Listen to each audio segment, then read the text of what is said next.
Hello लोगोफोर खुलुमबाय आंनि मुङा अमृत बसुमतारी नोंथांखौ दिनैनि बे गोदान भिडिअ फिन बरायबाय जाय बिथांमोनहा आंनि चेनेलाव गोदानै भिजिट खालामदों नोंथांमोनहा प्लिज चेनेलखौ साबस्क्राइब खालामनानै हो आरो जाय बिथांमोनहा अलरेडि चेनेलखौ साबस्क्राइब खालामखाबाय नोंथांमोननिसिम आंनि गोसो गोरबोनिफ्राय रोजा रोजा साबायखर बावनाय थाबाय आरो जाय बिथांमोननो आंनि WhatsApp नाम्बार एबा कन्टेक्ट नाम्बार नांगौ नोंथांमोनहा भिडिअखौ जोबजासिम नायना हो अब्लानो आंनि कन्टेक्ट नाम्बारखौ मोननो हागोन दिनैनि बे भिडिअआवबो आङो गोबांथार भिडिअ आंनि कन्टेक्ट नाम्बारखौ होबोदों नाथाय नोंथाङा भिडिअफोरखौ स्किप खालामनानै नायो बिनि जाहोनाव मोननो हाया दा दिनैनि भिडिअखौ गुदिनिफ्राय जोबजासिम नायबानो आंनि कन्टेक्ट नाम्बारखौ मोननो हागोन दा आङो दिनै मोनसे खोथाखौ क्लियार खालामनो सानदों रायजोफोरनि सिगाङावहाय बा आंनि साबस्क्राइबार एबा भिउवार्सफोरनि सिगाङावहाय मानो होननानै बुङोब्ला आङो चेनेलावहाय गोबां रोखोमनि भिडिअसफोर आपलोड खालामनाय जायो बाहाय मिक्स कन्टेन्ट आङो लाबोनाय जायो माब्लाबा सोरनिबा जाथाय एबा सोरनिबा खैफोदाव गोलैनाय बिनि सोमोन्दै नोंथांमोनहा नुबोयो बेखौनो बांसिन नुगासिनो दा बावैसो बेनिफ्राय आङो टेग सिस्टेमबो लाबोयो नोंथांमोन आरो आङो मोनसे लाबोगोन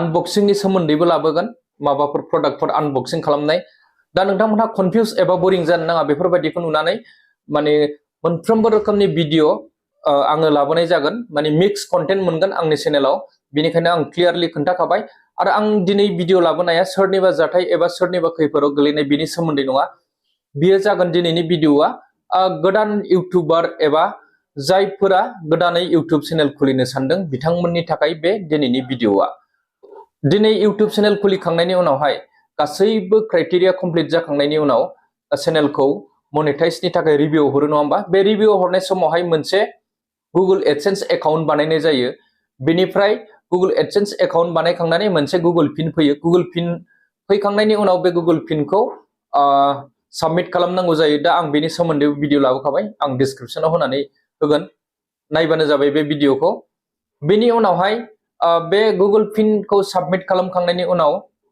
आरो मोनसे क्राइटेरिया दंबावो जे Google Adsense जों बानायदोंमोन बे Google Adsense जों नोंनि बेंक एकाउन्टखौ लिंक खालामनांगौ आरो बे बेंक एकाउन्टखौ Adsense एकाउन्टजों लिंक खालामनो थाखाय मोनसे क'डनि गोनांथि जायो बे क'डखौ बुङो सुइप क'ड बे सुइप क'डखौ मानिफ्राय मोनगोन होननानै बुङोब्ला बेखौ बेंकनिफ्राय मोननो हायो ब्रान्चआव भिजिट खालामनानै लायबानो जाबाय अनलाइनावबो मोनो गुगोलाव सार्च खालामोब्ला नाथाय नोंथांमोनहा कनफिउज जानो हागौ बेनिखायनो गावबागाव जे बेंकआव एकाउन्ट दं बे ब्रान्चआव थांनानै सुइप क'ड नांगौ आंनो होननानै लानानै फै मानो नांगौ होननानै बुङोब्ला सुइप क'डखौ माने इन्टारनेशनेल मानि ट्रान्जेक्सन खालामनो थाखाय बे सुइप क'डखौ नांगौ बे सुइप क'डनि थ्रुयैसो नोंनि बेंक एकाउन्टआवहाय मानिया बा फैसाया हाबफैगोन बेनिखायनो बे सुइप क'डखौ नोंथांमोनहा ब्रान्चआव भिजिट खालाम कनफिउज जायैनि जाहाथे गोरोन्थि जाया आंनिया HDFC बेंक क'क्राझार ब्रान्चमोन आङो दा बेंगलराव थानाय हिसाबै आङो ब्रान्च भिजिट खालामनो हायैलाय आङो गुगोलाव सार्च खालामनानै लादों आरो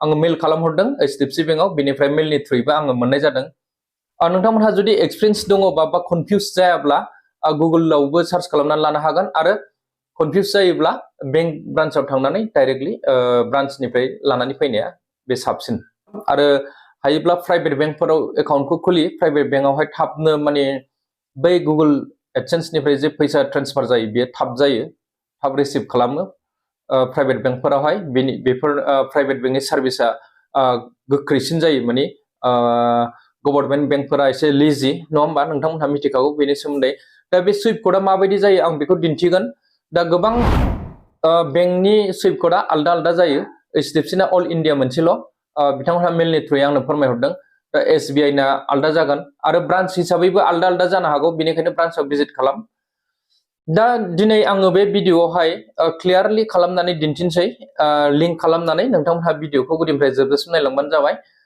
नोंथांमोनहा मबाइलखौ रटेट खालामनानै नायबानो जाबाय दे बिदिब्ला मबाइल स्क्रिनाव फैदो आङो दानिया स्क्रिन रेकर्डिं अन खालामबाय हा दानिया आङो गुगोल क्रोमाव थांगोन नैबे क्रोम ब्राउजाराव क्रोमाव क्लिक खालामबाय बेनिफ्राय नैबे सार्च बाराव आं सार्च खालामसै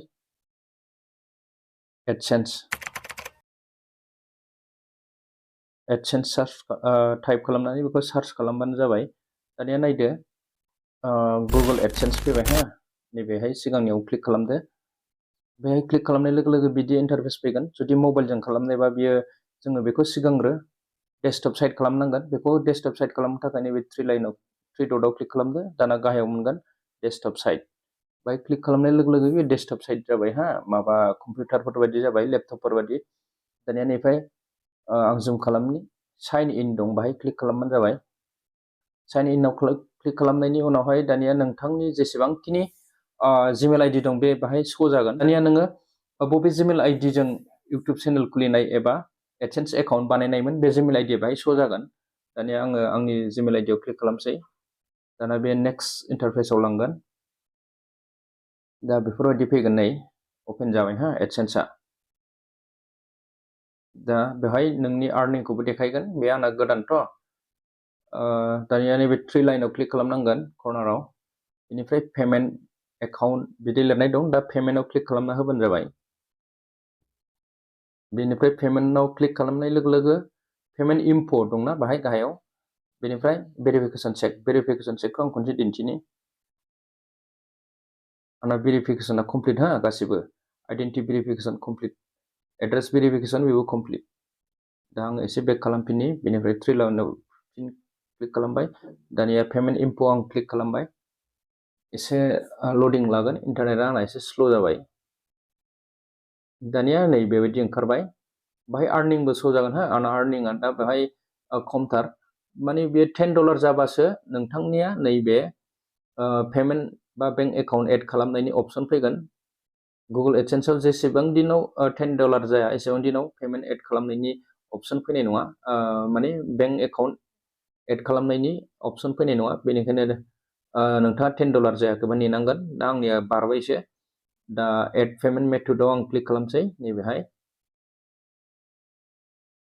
बेहाय क्लिक खालामनानै दाना पेमेन्ट मेथड डिटेल्स आपल'ड खालामनायनि अपसन फैबाय हा। दा एड ए पेमेन्ट मेथड बेखौ फरायबानो जाबाय। दानिया नैबेहाय दङ बेनिफिसारि आइडि, नेम अन बेंक एकाउन्ट, बेंक नेम, IFSC कोड, सुइफ्ट कोडआ निफ्राय होनांगोन। दहाय जे सिगाङाव रायलायदोंमोन।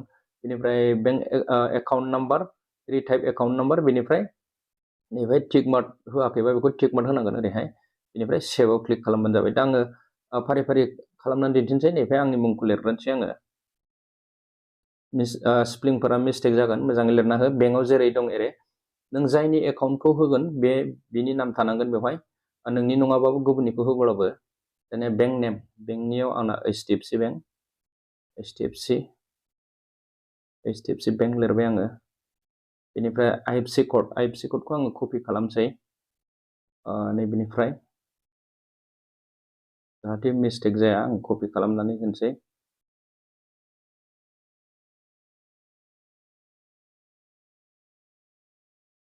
कपि खालामबाय आं। बेनिफ्राय सुइफ्ट कोड होनायनि माबा फैबाय हा। दानिया आं सुइफ्ट कोडखौबो कपि खालामनोसै। आंनाव दंखायो हिसाबै आङो बेखौ अपेन खालामखादों।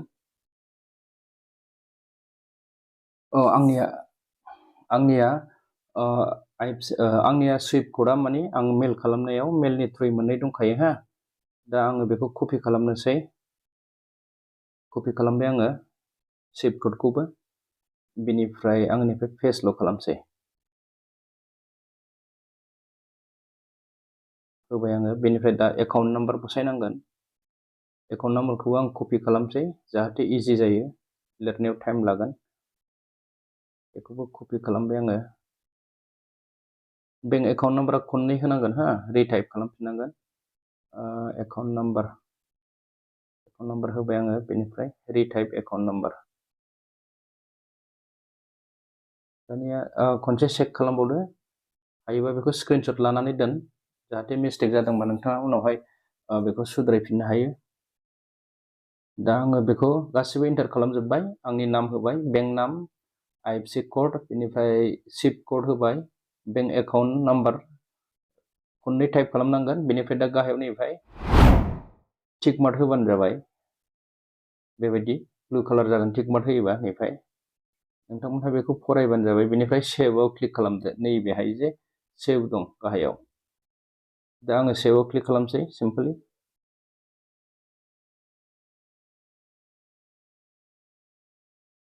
एसे चार्जिं लागोन। दा नायदो सेभ जाबाय हा। नैबेहाय नायदो bank account, bank transfer to bank account, आंनि एकाउन्ट नाम्बार लास्ट डिजिट फैबाय। बेनिफ्राय आंनि नाम फैबाय हा नोंथांमोन। दा बहुत इजि, बेबायदिनो खालामबानो जाबाय। नोंथांमोनहाबो जुदि बेंक एकाउन्ट एड खालामनाय अपसन फैबायब्ला दा आंनिया फैबाय हिसाबै आं खालामनानै दिन्थिबाय। दा नैबेहाय गोबां खोथाफोर दंबावो, बेफोरखौ आं उनावहाय नेक्स्ट भिडिअआव नोंथांमोननो पेमेन्ट लाखांनायनि उनावहाय आं फोरमायसिगोन। Thank you, bye, take care.